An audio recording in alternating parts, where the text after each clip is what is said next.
because I have students who come and they're like, I just want to know, lay it out here for me. What do you guys believe about this? Or what do you believe about this? And I'm like, okay, in this one conversation that we get, I'm going to go through the thing, but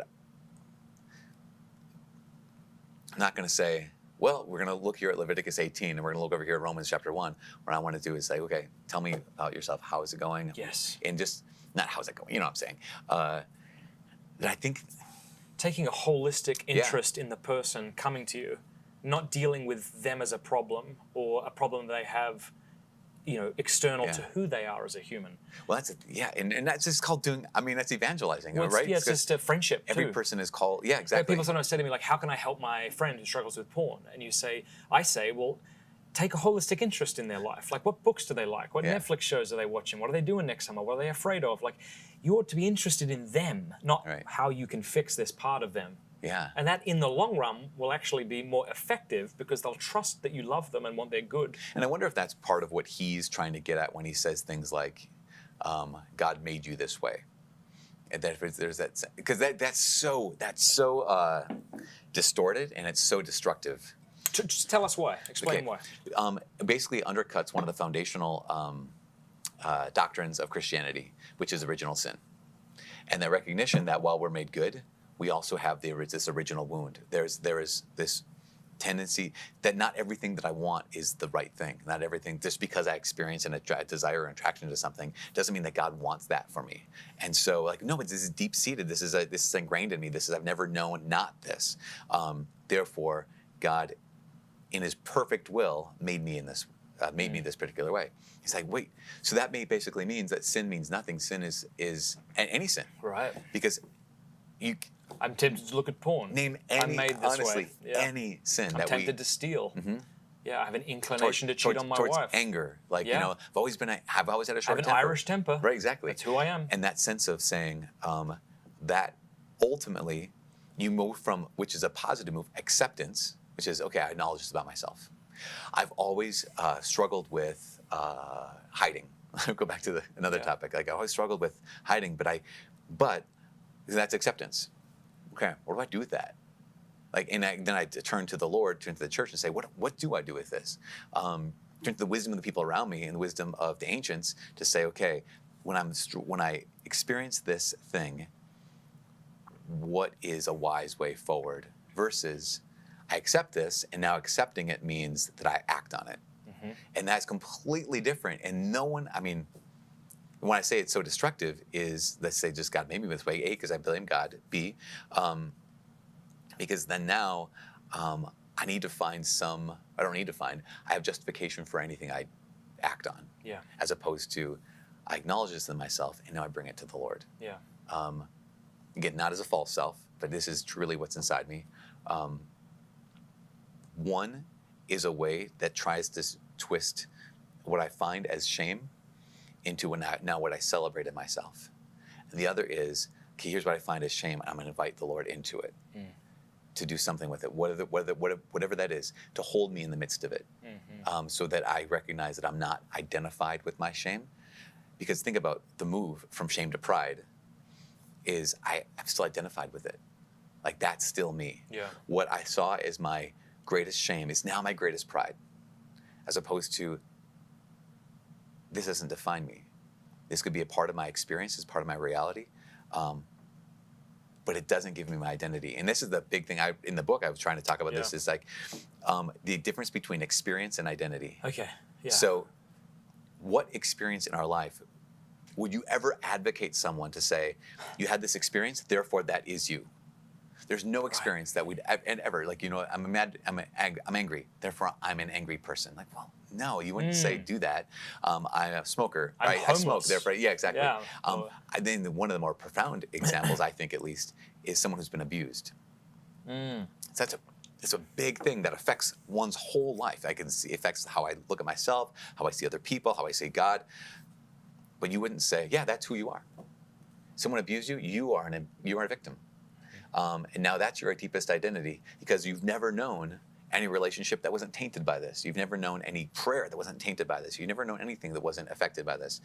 You would never encourage someone to use that experience as their identity.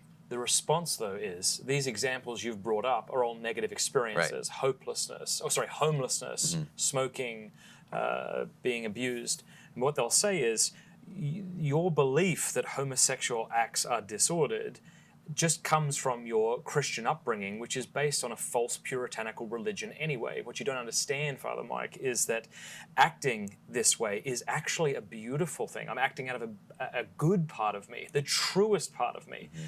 It's not a response to a trauma I've received. Rather, it's when I began engaging in who I truly am, when I came out and told people that this is how I've always been and entered into a loving gay relationship, that I found a freedom that I've never had before. Mm-hmm. And that's what you're telling me is wrong. And so to equate that with these negative experiences is the problem you have, not what I have. That makes sense. And I would say two things to that. One is there's a difference between relief and freedom. So if I spent a large part of my life living under the shame of secrecy, living under the shame of I don't want someone to find this out. I'm dealing with this, or I'm wrestling with it privately, or I'm feeling the weight.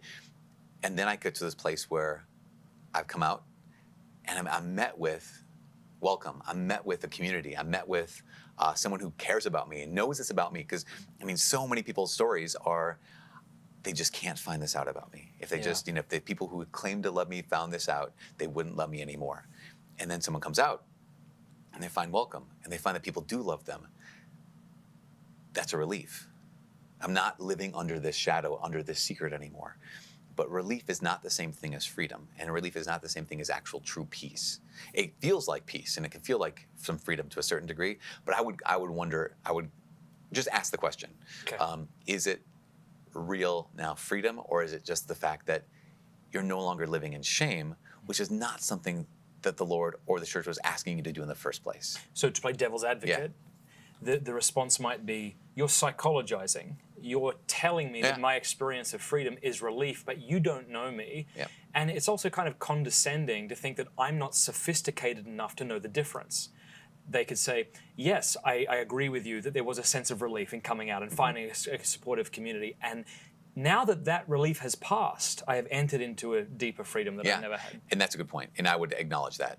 Again, I wouldn't want to. That's one of the things when people say, they'll criticize me if I believe someone who says that I've always felt this way. I'm like, I believe that. No, it came from something else. I'm like, no, I can only trust their experience. If someone reports to me, here's what they have experienced, then I'm not going to argue with that. I'm not going to say, no, this comes from your father or comes from whatever. So you're absolutely right. I wouldn't argue with that. But I like what you said. If you're counseling someone, given the fact that you're coming from the premise that this behavior is wrong, then I like what you said. I can at least ask the question. Mm-hmm. Well, you're not telling them. You're saying you're trying to make there's a distinction here. It would be like if tomorrow I came. This is perhaps disanalogous, to maybe too disanalogous to be helpful. But suppose I've been having doubts of Christianity for a while, and I've got this bloody show thing and Aquinas stuff, and now I'm like, I don't think God exists, and I'm going to come out. There would be a community online that would really be thrilled that I would do this and would welcome me and would praise me, and I would want to kind of come up alongside them and hear what they're saying to offset the disapproving voices. So there's that sense of relief. I would get that, but it wouldn't mean freedom. Also would mean that this battle that you've been engaged in. There's a release. Exactly. No, I'm no longer fighting this thing Not just a relief, a release. And so... I've laid down my arms and I've laid it down on this one side. Yep. As opposed to, I have to keep going. Yes. It's like someone who would say, again, it's a negative example, but I've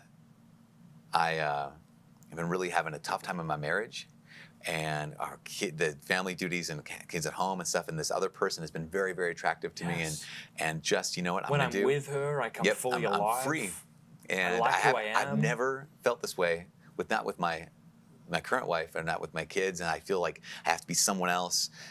But now I don't have to be someone else. With her, I get to be really who I really am. Yeah. You say, okay, there's a certain feeling of freedom, a certain feeling of release, relief. Because why? Because I've given into something that I was battling with anyways, go on. And this is excellent. Yeah. And then the question is, well, does God want me to be unhappy? And I think sometimes you say, yes, very much yes. He would rather you be unhappy and faithful now than happy now and wrong and damned and destroyed a family. Well, even that sense of like, going back to the example you had mentioned before, I said there's two things. One is possibly freedom is undescribed, or freedom might be word for it. I could also say this is relief or release. Yeah. The other thing would be someone reports and says, "I'm in a loving relationship," and you're conflating an addiction to pornography to this relationship that I'm in that brings me out of myself, and that I know I'm welcomed, I know I'm known, I'm cared for, I'm loved. Like, so good. I remember a bunch of years ago, there was a talk I gave on a college campus, and after the talk, this young woman stood up. Like, Father Mike, I remember she said used to. I used to listen to your homily podcasts all through high school. I'm like, okay, what's coming now? And she said, and thank you for your talk. He's really respectful, which I always appreciate, because she's like, I've been dating this woman for however long, and she makes me more generous, she makes me more patient, she makes me a better person, all these kind of things. And what do you say to that? And I remember I was like, well, actually, everything you described, I want to affirm. Everything you described sounds like a good relationship where this person is calling you out of yourself. This person is making you more generous, more patient. You have to die to yourself. You have to truly choose to love them in so many ways. Everything you described, the church can affirm. What you haven't described is a genital sexual relationship. Yes. And that's what the church would say is problematic. So when someone says, but look at all these great things, it's like, everything you pointed to, we would say yes. It's this particular expression that we'd say, and at this point is where love stops, and in some way, use creeps in. And we could say that about any different relationship that you'd say. I love what you've said before. We've been on a panel discussion before at a Steubenville conference, and I remember you said, this is not us and them. Right. It's just us. Can you talk about that? And that's the distinction is, I think in so many ways, this is a whole different topic, but what I keep calling in my mind identitarianism, and what that is I get my identity from the group I'm part of. Yeah. And so my identity is I'm part of this group. So I am either my race, or I am my gender, or I am my class, or I am my nationality, whatever that thing is, like, that is my deepest thing, and everyone else is other. Yes. And that's why you talk about, like, or people in our culture now talk about, like, this is where communism starts to creep in. Well, honestly. The evil of communism. People talk about being othered. Yeah. So that sense of like, oh, you're othering that group of people. Other. Like, okay, yes. And the church others them because they're not part of the group. Fine. But here's what the church actually does. The church never approaches groups. The church only approaches individuals. Yes. And the Lord doesn't love y'all. Yes. The Lord loves you specifically. And so that sense of like when we evangelize, when we approach people, when we're in relationship, when we're doing ministry, it's not, okay, you are your group. And now how do I, as my group, talk to you as your group? So how do I, as a white heterosexual male, talk to, like, here's this African-American homosexual female? Like, how does Father Mike talk to Jane? Yeah. As opposed to, because, okay, so other. So then we tend to at least use words that say, well, those people, like, so here you and I are talking right now, and whoever's watching or listening to this would say, oh, there you are, to cis, exactly, straight, white males, from the Western world who have this vision, talking about these people who aren't in the room with them. And so they are talking about these others, and we are talking about them. And as long as we do that, I don't think we'll get anywhere, because ultimately what happens is it's us and them. Therefore, a lot of our conversations, maybe we failed up to this point, have to be, it's all about us in that sense of I have wounds that you don't have, and you have wounds that I don't have. You have strengths I don't have, and I have strengths you don't have. And someone who wrestles with or experiences a same-sex attraction is not something I experience or struggle with. But that doesn't mean that they're other. I don't know how to say this like this. It's just like, it's not them, it's just us. Was it 1 Corinthians that says, there's no trial that's come upon you that's not common to all human beings. Yeah. It's like, okay, no trial. Meaning everyone has their thing. Mm-hmm. And that it's just like, I don't know. I mean, I'm saying it inelegantly, I know. Well, let me tell you an inelegant story that I think speaking to what you're saying. I was at a Steubenville conference, and after the talk, a teenager came up to me, and we were chatting for a while, and he shared with me that he had same-sex attraction. Now, this might be misunderstood, and I'm going to try and say this for a second. I get that if someone is experiencing this, that this is a very profound part of them, and it ought to be respected and received and reverenced. But for whatever reason, I said, okay, you think you're special? You don't think I have shit that I'm dealing with? And I hugged him, and I think I hugged him first. And it was in that loving, smiling conversation that I was able to then say that. But he later told me that was actually, he's written a book about it. And really? In that book, he said it was the guy who wrote Confessions of a Gay Catholic. Oh, yeah, Epstein, yeah. And he said that it was a very liberating kind of moment for him. But I think, so he received that the way I wanted him to receive it. Like, I love you. I reverence what you're saying. Dude, it's not us and them. It's not me and you. It's us. Yeah. Yeah, that's so good. And that's what I want to say to almost everyone who comes and talks to me about this is like, and? Kind of like, that's kind of the, I'm not like, just missing this big, profound, huge, you revealed this to me about yourself. But that sense of, all right, brother. And so I remember hearing someone say this, they said when they came out to one of their good friends who was as Catholic young men, the friend said, okay, if it wasn't this, it would be something else. Yes. Yeah. Yo, thanks for watching. You can watch the entire episode on YouTube if you want. You can listen to it at The Matt Fradd Show by subscribing on iTunes or wherever you listen to your podcasts. And feel free to support me, patreon.com/MattFradd.